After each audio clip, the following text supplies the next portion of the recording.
Olá, começa agora o programa Ação Parlamentar. Nosso entrevistado hoje para um bate-papo é o deputado Rodrigo Coelho, do PT. O deputado Rodrigo Coelho está em seu primeiro mandato como deputado estadual. Filiou-se ao PT em 1999. Em sua trajetória, carrega a experiência de secretário municipal de governo e secretário estadual de Assistência Social e Direitos Humanos. Na Assembleia, propôs a criação de colegiado para tratar dessa área e hoje preside a Comissão de Assistência Social, Segurança Alimentar e Nutricional.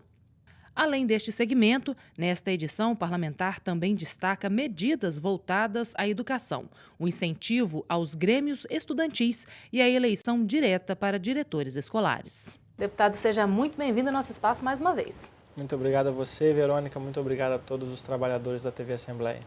Bom, vamos começar então falando sobre educação. O senhor apresentou uma PEC, há um tempo atrás, uma proposta de emenda constitucional, que prevê a eleição direta para diretor escolar, de forma que os alunos e os próprios professores das instituições pudessem fazer essa escolha. Houve muita polêmica, em plenário, dividiu opiniões, alguns deputados contra, outros a favor. Acabou que a matéria foi arquivada e o senhor apresentou um outro projeto agora. Esse outro projeto tem diferencial do primeiro? Bom, Verônica, primeiro, quando nós trabalhamos a apresentação da PEC, da eleição direta para diretor de escola, nós voltávamos para o texto constitucional, o artigo 177, que obrigava que a escolha de diretor de escola se desse apenas pelo processo de eleição. O debate correu na Assembleia Legislativa, a Comissão de Constituição e Justiça deu parecer pela inconstitucionalidade, nós derrubamos o parecer no plenário. Depois, esse processo foi para a Comissão de Educação. Na avaliação do mérito, teve um parecer pela rejeição por conta da inconstitucionalidade arguída na Comissão de Educação. A polêmica foi porque nós queríamos discutir o mérito na Comissão de Educação e o que prevaleceu ao fim de tudo foi a derrubada do projeto e o arquivamento com o argumento da inconstitucionalidade, dizendo que é prerrogativa exclusiva, está no texto constitucional, prerrogativa exclusiva do chefe do executivo a nomeação de cargos em comissão. Esse é o texto que tornou a nossa PEC inconstitucional. Feito isso, inconstitucional na avaliação dos parlamentares. Feito isso, nós apresentamos um outro projeto que estabelece critérios para uma escolha através de eleição e encaminha para que, como indicação ao governo do estado para que o governador tome posse da sua condição de fazer a nomeação do cargo em comissão para ter a opção de ser um escolhido pela comunidade escolar.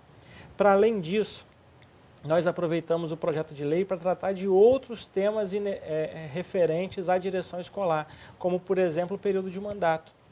Nós colocamos no nosso projeto de lei que o mandato de diretor de escola seria de 3 anos, podendo ter uma reeleição, coisa que na PEC anteriormente não era tratada, porque na PEC nós queríamos apenas retornar o artigo 177 da Constituição, que já vigorou no Estado do Espírito Santo e foi revogado posteriormente. Então nós queríamos retornar. Por isso que ele não tinha a amplitude que tem o nosso projeto de lei, que trata do método de escolha dos instrumentos de escolha do tempo de mandato e, com o resultado, oferece-se ao governo do estado, ao governador, ao chefe do executivo, a indicação de um nome fruto daquele debate feito pela comunidade escolar.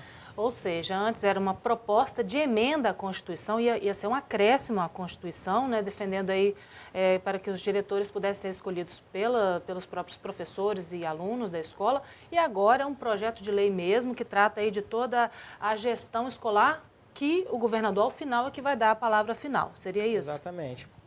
Diante da argumentação da inconstitucionalidade da PEC por conta da prerrogativa exclusiva, então nosso projeto de lei trata que, ao final do processo, será indicado ao governo do estado um eleito, uma pessoa selecionada daquele processo de eleição para que ele faça a sua nomeação ou não.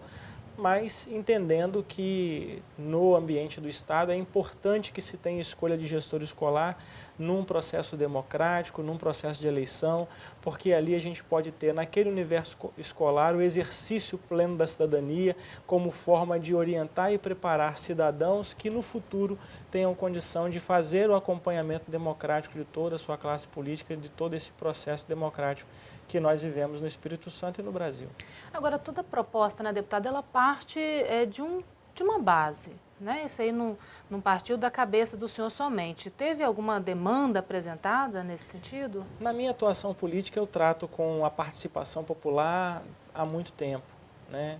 Eu fiz pós-graduação em gestão pública e os assuntos que me chamavam a atenção eram assuntos da participação popular nos instrumentos de gestão pública. Então, eu tenho por convicção esse método de participação e na relação com os professores que tenho, também tem um sentimento de que a forma de escolha ideal para os gestores escolares é a forma pela eleição. Então, isso vem de uma combinação, né, daquilo que eu acredito com a base social com a qual eu me relaciono. Teve caso, né, de município que chegou a adotar esse tipo de medida, não foi? No caso de Cariacica? Chegou um tempo assim. Tem alguns municípios que adotam o processo de eleição direta. Vitória é um município que trabalha a escolha dos gestores por eleição, tem tempo de mandato definido, então tem alguns municípios que já fazem o processo de eleição e não tiveram nenhum prejuízo com o rendimento das unidades escolares, muito pelo contrário, tiveram êxitos em muitas escolas, fruto da escolha pela eleição, ou seja, quem tem um argumento de que a escolha pode prejudicar o funcionamento da escola, tem aí vários casos que nós podemos observar e nós já experimentamos que demonstram o contrário. Então demonstra um compromisso, toda a comunidade escolar se sente partícipe do resultado que aquela escola vai atingir, então por isso eu acredito inclusive em maior eficiência na gestão daquele diretor que é escolhido no processo eleitoral. Só corrigindo aqui, ó, o CT Cariacica, na verdade, hoje está funcionando na Serra também. Em Cariacica houve uma intervenção judicial, né? Teve uma polêmica lá, acabou não funciona mais dessa forma. Vamos então falar ainda sobre educação?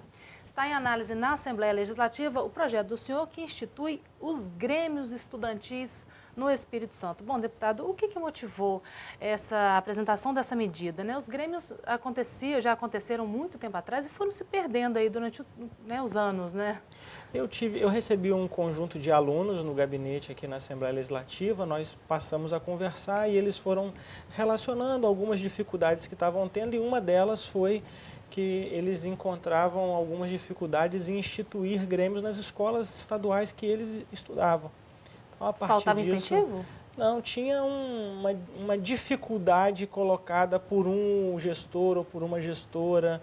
Então, como eles não exemplificaram de onde era, não quiseram tornar mais evidente o lugar e também não queriam que fosse uma questão pontual, eu resolvo numa escola, na outra escola eu não resolvo.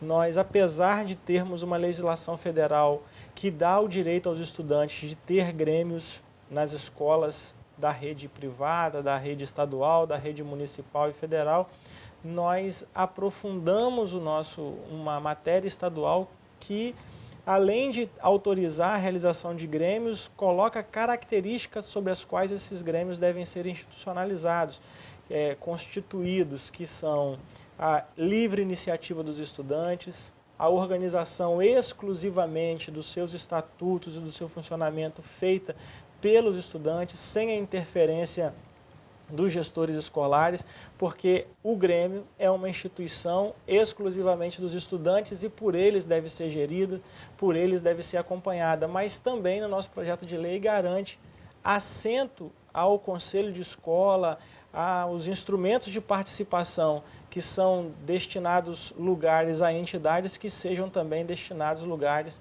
à representação do Grêmio que ora tenha se constituído na escola.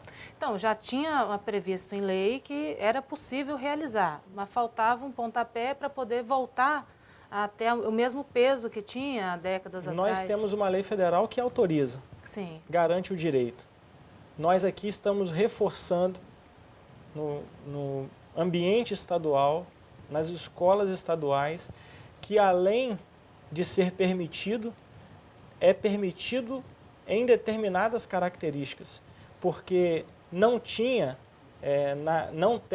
em lei federal a exclusividade da elaboração dos estatutos dos grêmios pelos estudantes, o protagonismo dos grêmios pelos estudantes especificamente. Podia sim ter intervenção da unidade escolar.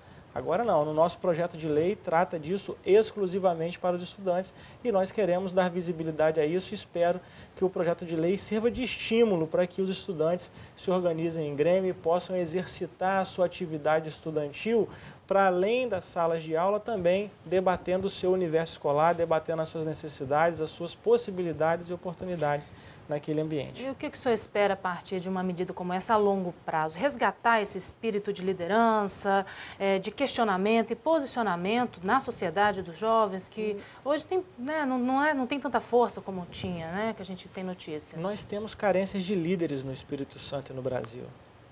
Nós estamos vivendo de uma geração que entendeu que tinha conquistado o seu espaço e muito pouco formou lideranças para este momento que nós estamos vivendo. Essa carência é sentida em todos os espaços que a gente vive. A gente percebe carência de lideranças na política, a gente percebe carências de lideranças no meio empresarial, a gente percebe carência de liderança em vários segmentos. Não é que não tenha, tem. Tanto é que nós temos os parlamentos constituídos, os poderes constituídos, mas nós ainda carecemos de mais diversidade, de um debate mais maduro, mais aprofundado. Então eu espero que este seja mais um instrumento de formação de lideranças, que seja mais um instrumento formador da capacidade crítica das pessoas, mas que essa criticidade nasça a partir da vivência deles mesmos. A crítica não é aquela que está escrita num livro, porque você pode ler o livro e refletir diferente dele. Claro que a literatura ela é importante para te dar conhecimento, mas o senso crítico deve ser estabelecido a partir do seu convívio social. E nós precisamos estabelecer espaços de convívio social que permitam às pessoas a desenvolver o senso crítico. Então eu espero que o Grêmio, nas escolas, ele seja mais um instrumento de formação desse senso crítico, de formação dessas lideranças que nós precisamos tanto. É uma forma de incentivar, como o senhor disse, não é nada obrigatório, não é isso? Não é, é um direito. É um direito. Não é um dever. Okay. A livre organização de grêmios é um direito dos estudantes. A gente não institui grêmio por decreto. A gente não institui militância social por decreto. A gente tenta fazer o convencimento das pessoas. Então, o que nós estamos criando é possibilidade da criação de mecanismos. Nós não construímos sozinhos, Verônica, um político, um parlamentar, o chefe do executivo, uma sociedade. Ela é construída por todos os atores. Os poderes públicos, a sociedade civil organizada, todos nós temos um papel, todos nós temos uma importância. No nosso caso, no Parlamento Estadual, nós estamos tentando fazer a nossa parte. Nós buscamos fazer a nossa parte para criar instrumentos que permitam à sociedade também fazer a sua parte. Ok, deputado, nosso primeiro bloco chegou ao final, daqui a pouquinho a gente conversa mais um pouco. E você que está acompanhando a ação parlamentar, não saia daí. No próximo bloco a gente vai falar sobre assistência social e outros assuntos. É um instante só.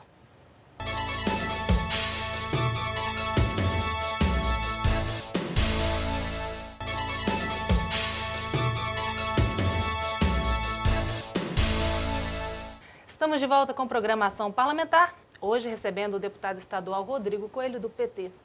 Bom, deputado, o primeiro bloco a gente finalizou falando sobre educação, né? E agora a gente vai falar de uma área que o senhor conhece bem a fundo, que é a assistência social. O senhor apresentou aqui à Assembleia uma PEC, né? Uma proposta de emenda à Constituição do Estado, para que o governo estadual destine 5% de sua receita, todos os anos, justamente para este setor. Esses recursos que hoje são aplicados são poucos para colocar alguns projetos em prática? São insuficientes. Eu não posso afirmar que são poucos porque houve uma evolução no volume de recursos financeiros destinados à área da assistência social. Em âmbito federal, enormemente. No Estado, nós estamos avançando paulatinamente. Nós chegamos, o ano passado, a ter previsto no orçamento 1 1,11% do orçamento do Estado em assistência social. O que isso faz diferença na vida das pessoas? A política de assistência social ela é responsável pelo fortalecimento do vínculo familiar e comunitário.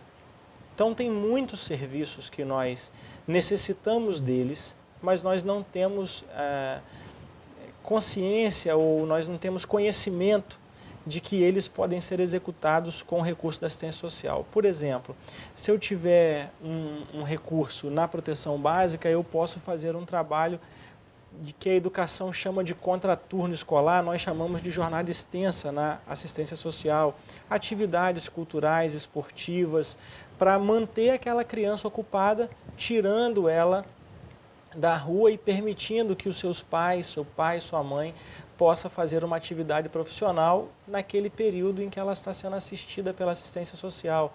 Muitos CRAs espalhados pelo Espírito Santo têm atividades nessa direção, mas tem muitas atividades como essa que podem ser realizadas em outros espaços, em ginásio de esportes, em outras localidades que não só no CRAS. Então é importante que a assistência social tenha recursos para poder financiar essas atividades dentro e fora dos CRAs. Para além disso, nós temos uma necessidade que são com as entidades que prestam assistência à pessoa com deficiência. Nós precisamos cada vez mais de recursos, APAES e Pestalozzi, para fazer o acompanhamento das pessoas que estão lá sendo acompanhadas por essas entidades. Então, com o aumento do orçamento na assistência social, a Secretaria Estadual terá mais recursos para encaminhar aos municípios, logo os municípios terão mais recursos para prover as entidades em condição de fazer a assistência dessas pessoas. Para além disso, na proteção especial da assistência social, nós temos um problema grave no Brasil, que é a dependência química. A gente tem uma luta muito grande na política de saúde para encaminhar as pessoas que têm dependência química, seja ela qual for, mas muitas das vezes nós esquecemos de acompanhar a família dessa pessoa. E muitas das vezes o motivo deste indivíduo ter tido dependência química está na sua componente familiar. Então, o acompanhamento dessa família é feito pela assistência social. Então, por isso, o fortalecimento da política de assistência social é tão importante, porque ela é uma política que consegue fazer a integração entre todas as políticas e articular o indivíduo para que ele tenha o seu vínculo familiar fortalecido. Vou dar um outro exemplo para você. Se um professor, se um profissional da rede de educação identifica que um aluno tem baixo rendimento escolar, o ideal é que ele encaminhe para a assistência social a informação sobre aquele aluno para que a assistente social possa fazer uma visita àquela família para perceber se tem alguma coisa no ambiente familiar que esteja prejudicando o desempenho daquela criança, daquele menino, daquela menina na escola. Mas para isso acontecer, os municípios precisam ter maiores condições de aumentar a sua equipe profissional na assistência social, porque nós temos poucos profissionais para uma demanda muito grande. Se nós não aumentarmos a quantidade de recursos para a política de assistência social, nós não vamos conseguir atender a essas demandas que eu citei como exemplo e tantas outras que eu poderia citar. O senhor acredita que essa questão da assistência social, ela não é bem compreendida pelas pessoas, que às vezes interpretam mal essas ações? Eu não tenho dúvida nenhuma disso, mas não é só a responsabilidade das pessoas que não compreendem. Nós tivemos no Brasil uma política de ação social ainda no passado muito dura que trabalhava o favor às pessoas. Hoje nós temos uma política de assistência que é o contrário daquela política de ação social que era feita. A política de assistência social é uma política de garantia de direitos que tem como público-alvo a família. Então, nós temos uma dificuldade das pessoas que ainda veem assistência social como aquela velha política da entrega da cesta básica, ainda vê como aquela velha política assistencialista. E isso não existe. O que existe hoje, fundamentado na nossa legislação, é uma política de assistência, que garante direitos à população, aquilo que ela tem necessidade e é dever do Estado oferecer como assistência, nós precisamos oferecer às famílias e, tecnicamente, hoje nós podemos fazer um grande acompanhamento, melhorando e fortalecendo os vínculos dessas famílias e dessas comunidades. Falando aí em garantias de direitos, né, o senhor apresentou aí um projeto que garante o transporte intermunicipal gratuito para pessoas com a idade acima de 60 anos. Essa é uma demanda que partiu de uma audiência pública, deputado? Nós fizemos uma audiência pública aqui na Assembleia, com a participação do Conselho Estadual de Defesa dos Direitos da Pessoa Idosa, e nessa audiência pública, grande reclamação. Nós temos isso em lei federal. Sim. Um idoso pode sair daqui de Vitória para ir para Salvador, na Bahia, mas não pode sair daqui para ir para Jaguaré, no Espírito Santo. Ele pode sair daqui e ir para o Rio de Janeiro, mas não pode sair daqui e ir para Cachoeiro de Itapemirim. Então, nós queríamos que isso acontecesse no âmbito estadual. A primeira vez que nós apresentamos a PEC, que trata dessa gratuidade, nós começamos um debate aqui na Assembleia Legislativa e tem uma defesa de que essa iniciativa deveria partir do chefe do Executivo. Nós mantivemos conversa com o governo estadual e hoje o governo manda uma mensagem para a Assembleia Legislativa com este mesmo conteúdo, com uma PEC com este mesmo conteúdo. Então, nós já consideramos uma primeira vitória, né, estar recebendo aqui na Assembleia Legislativa uma proposta de emenda constitucional com o mesmo conteúdo da nossa proposta de emenda constitucional, e agora a gente vai caminhar para a sua votação e efetivar esse direito que o governo federal já concedeu aos idosos, às pessoas com deficiência. A gente quer também que esse direito seja concedido aqui no estado do Espírito Santo, que nossos idosos e nossas pessoas com deficiência tenham gratuidade para circular aqui dentro do estado do Espírito Santo, entre os municípios. Agora é importante pontuar que, assim como em outros estados, Minas Gerais também já tem uma lei que rege isso aí, que existem exigências, né, que é importante também a pessoa saber que não é o ônibus todo, né, tem limite de vaga, tem que comprovar renda, não é isso? No nosso projeto de emenda constitucional, as regras estão estabelecidas, de número de vagas, de como pode ser observado, de como será oferecido. Então, nós também já prevemos, né, toda a instrumentalização do uso desse benefício por parte das pessoas idosas e das pessoas com deficiência. Agora, mudando um pouquinho de assunto, o senhor apresentou uma proposta também para debater a distribuição de ICMS do Estado. Na verdade, para a criação de uma comissão especial justamente para acompanhar e analisar essas questões relacionadas à distribuição de ICMS, né, e financiamento dos municípios capixabas.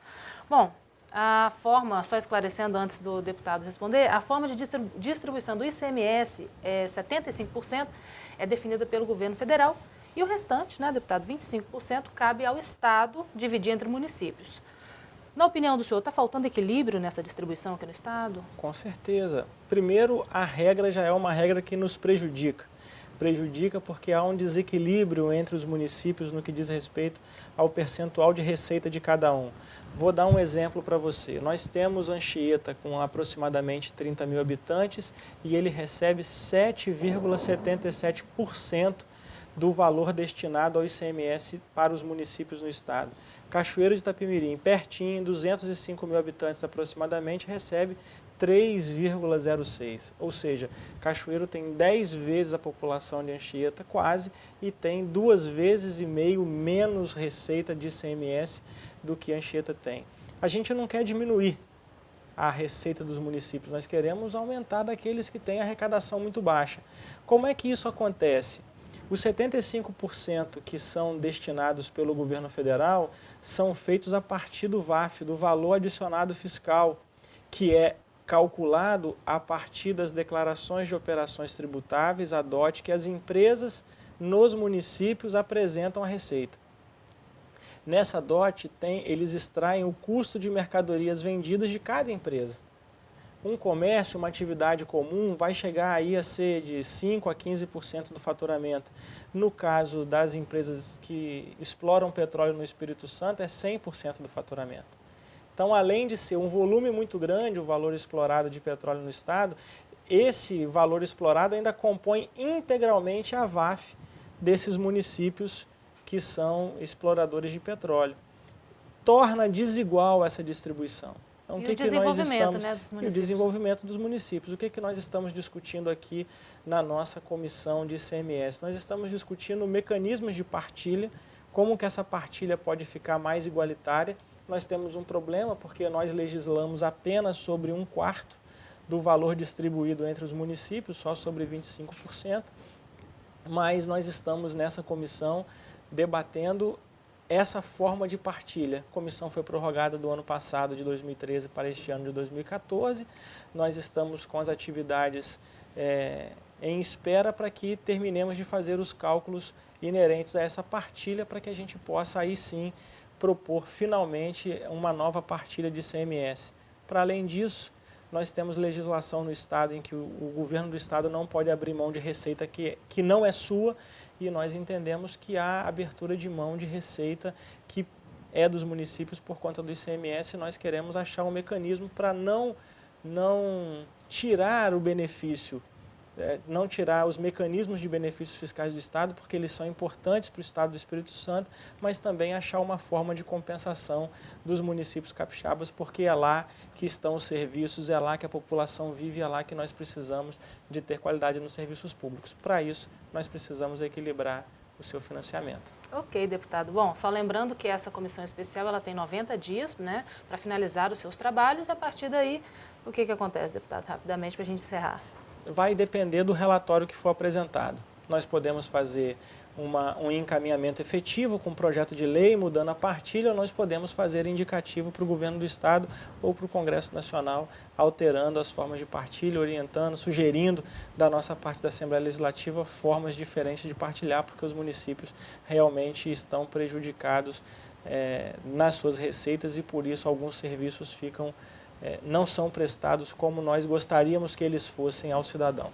Ok. Olha, a gente agradece muito sua participação aqui no nosso programa. Eu é que agradeço a você, Verônica, agradeço a todos os funcionários da TV Assembleia e agradeço a você que nos assistiu em casa com toda a paciência, com todo o carinho. Muito obrigado. Ok, muito obrigada. Encerramos então mais uma edição do programa Ação Parlamentar. Se você quiser interagir com o deputado, fazer perguntas para ele, você pode escrever para o e-mail rodrigocoelho@al.es.gov.br. Você também pode acompanhar outras ações, discursos, projetos dele no nosso site oficial que você vê aí na tela. Muito obrigada pela audiência de sempre e eu te espero em nossa próxima edição. Até lá!